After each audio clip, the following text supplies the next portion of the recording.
and welcome back to another episode here on The Richter Show. And today we are at the Ukrainian Motherland Monument. And there's other things to see here, like, well, there's like one of the biggest flags here. There's also like a museum and a monument. I'm going to walk through all that to show you everything. So there's a structure over there.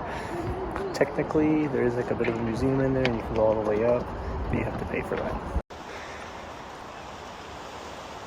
Here it is, Ukrainian Motherland Monument.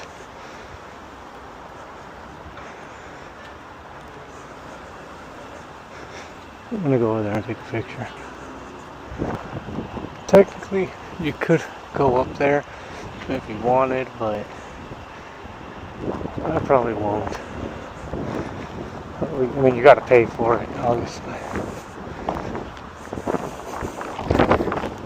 Once you go upstairs and you get to the main entrance, that's where you will get your tickets and you will see the name of the monument.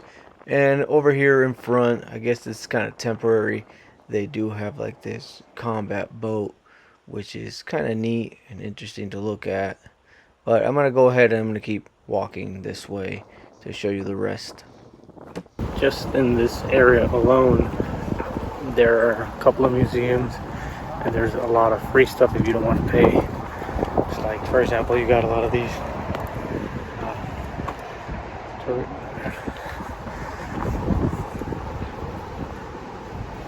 these are 76mm divisional guns.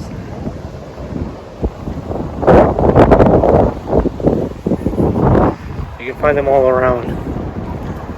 Different ones from different eras, different time periods. Most of it is going to be like Soviet stuff, but it's still very cool and very interesting to see them in almost prestige condition. These are really giant monuments.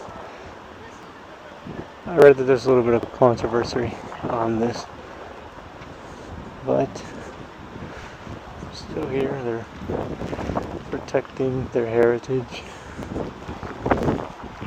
Now the flag is flown halfway on purpose because of the current situation with the war that's here.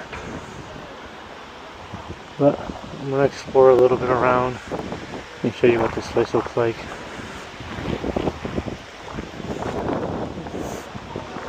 This is just incredible.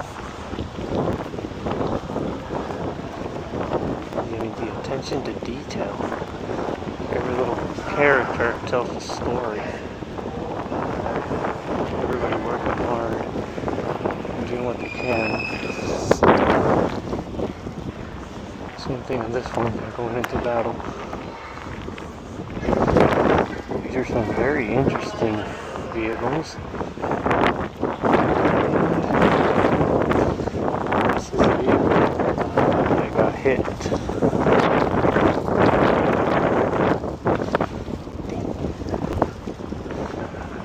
This is the realism of it. Just imagine, just being in there. It's terrible.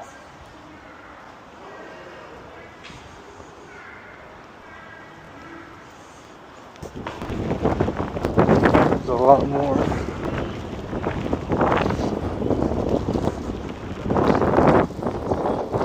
This place is actually massive.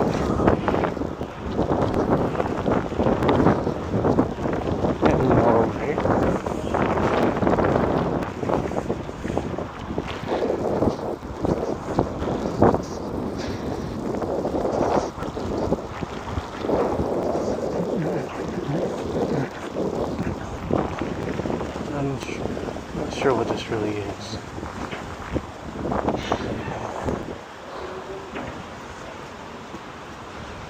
Okay, I see.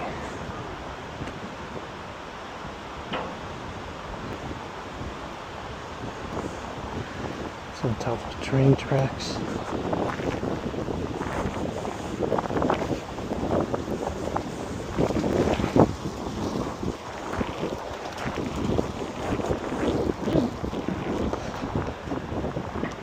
These are pretty neat as well. As far as I know, these have been already decommissioned. decommissioned, so they don't really work anymore. They don't fire.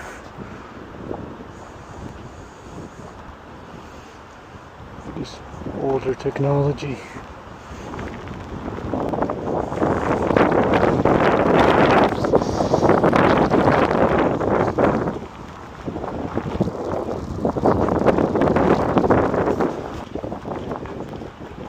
Oh, this one's painted with the Ukrainian flag colors.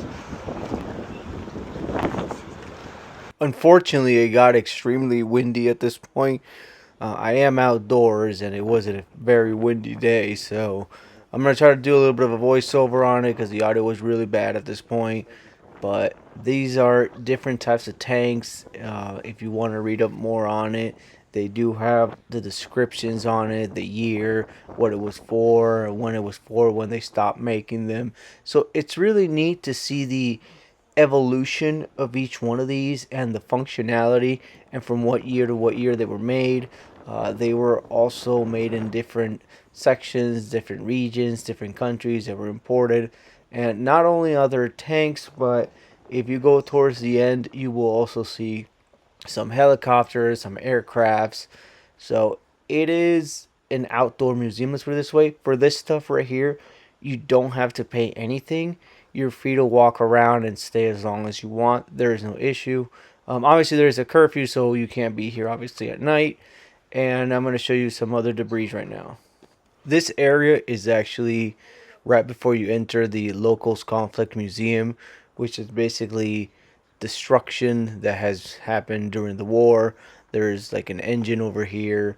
There's parts and pieces of helicopters, planes. On the other side, you would see some drones that have been shot down. So, this is the reality of war and some of the destruction that it does bring within the military equipment. So, it gives you a sense of what the results are after things are shot down or brought down by missiles. Now I actually entered the local conflicts museum. You do have to pay a small fee to get inside.